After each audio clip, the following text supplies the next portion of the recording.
Hello everyone, welcome to EPK Capital. Here we simplify wealth management and investments so you can build wealth for generations. As a bonus, I have created an in-depth guide to the 7 costly tax traps for high net worth NRIs, a strategic report on avoidance and compliance. You can download it simply by clicking on the link in the description. Let's get started now. It is Thursday, December 4th, 2025. Yesterday, the markets gave us a classic case of bad news is good news. We saw a broad rally across equities and a surge in crypto as weak economic data reignited hopes for a more aggressive Federal Reserve. On today's show, we are breaking down everything that happened on Wednesday, December 3rd. We'll cover the shocking ADP jobs number that has traders betting on rate cuts, the massive liquidity shift from the Fed, and the political firestorms in South Korea and Eastern Europe that are keeping global investors on edge. Plus, Bitcoin is back in bull territory. Let's dive into the numbers. Wall Street closed higher yesterday as investors cheered signs of a cooling labor market. The logic is simple. A slowing economy forces the Fed to keep the liquidity taps open. Here is how the major indices finished the session on Wednesday, December 3rd. The S&P 500 climbed 0.3%, closing at 6,849.72. The index is now just points away from its intraday highs, driven largely by the tech and industrial sectors.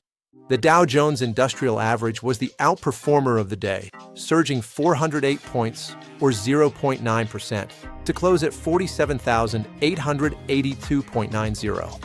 The Nasdaq Composite saw more modest gains, rising 0.2% to finish at 23,454.09, as investors rotated slightly into value names following the recent tech run-up. In the bond market, yields dropped as traders priced in the economic slowdown.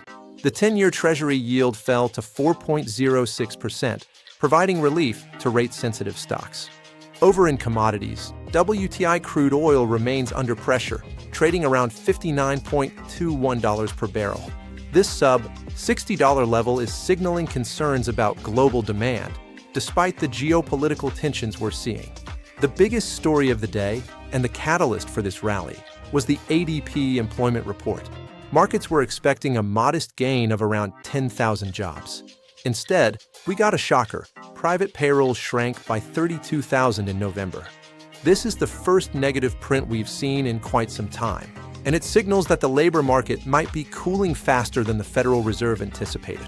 This contraction is fueling speculation that the Fed will have to cut rates by at least 25 basis points at their next meeting to prevent a recession. Adding to this dovish narrative is a critical policy shift that went largely under the radar earlier this week. As of December 1st, the Federal Reserve has officially halted quantitative tightening. After draining over $3 trillion from the markets since 2022, the Fed is now expanding liquidity again.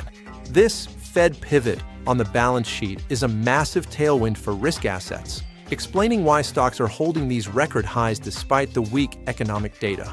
However, it's not all clear skies. The Fed's latest beige book, released yesterday, painted a gloomier picture. It highlighted that the economy is losing steam, with consumer spending weakening significantly among low to middle income households.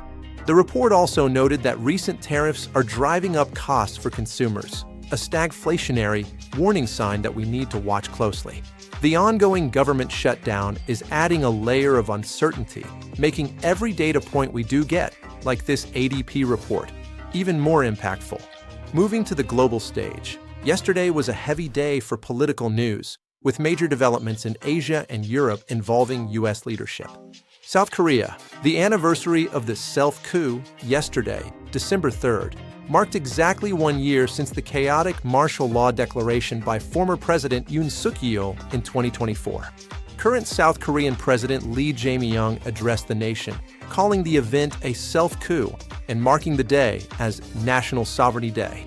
In a televised speech, President Lee apologized to the public for the pain caused by the police and military during those events last year.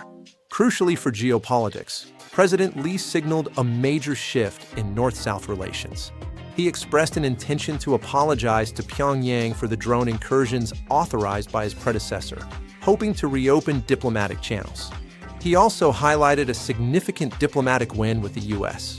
President Trump has reportedly agreed to back South Korea's development of nuclear-powered submarines, a move that gives sole strategic autonomy without violating non-proliferation treaties regarding nuclear weapons. U.S. foreign policy. Ukraine and Gaza. Speaking of President Trump, he made headlines yesterday regarding the war in Ukraine. Following a meeting in Moscow between Vladimir Putin and Trump's envoys, Steve Witkoff and Jared Kushner, President Trump told reporters that Putin wants to end the war. While the Kremlin publicly stated that no breakthrough was reached and that parts of the U.S. peace plan were unacceptable, Trump remains optimistic, stating the talks were very good. In the Middle East, Trump announced that Phase 2 of his 20-point Gaza peace plan is going to happen pretty soon. This phase reportedly involves the post-war management of Gaza, a sticking point that has stalled progress for months. Markets are watching this closely, as any stability in the region could further depress oil prices. Now let's talk crypto. The Fed liquidity trade is showing up most aggressively in Bitcoin. Following the end of quantitative tightening and yesterday's weak jobs report, Bitcoin staged a massive rebound. Yesterday, it surged over 2.5%, reclaiming the $94,000 level. Analysts are calling this a liquidity-driven rally, with the Fed effectively printing money again and the dollar weakening on the bad jobs news. Institutional capital is flowing back into digital assets. Bitcoin has broken through key resistance, and the psychological target of $100,000 is back in focus. We also saw a movement in XRP, which is currently in a cooling phase but seeing increased liquidity due to new ETF listings. The broader sentiment in crypto right now is risk on, anticipating that the Fed will be forced to be friendlier to markets in 2026. Finally, looking at individual stocks, yesterday was quiet on the earnings front but heavy on anticipation. Salesforce was the main character of the after-hours session.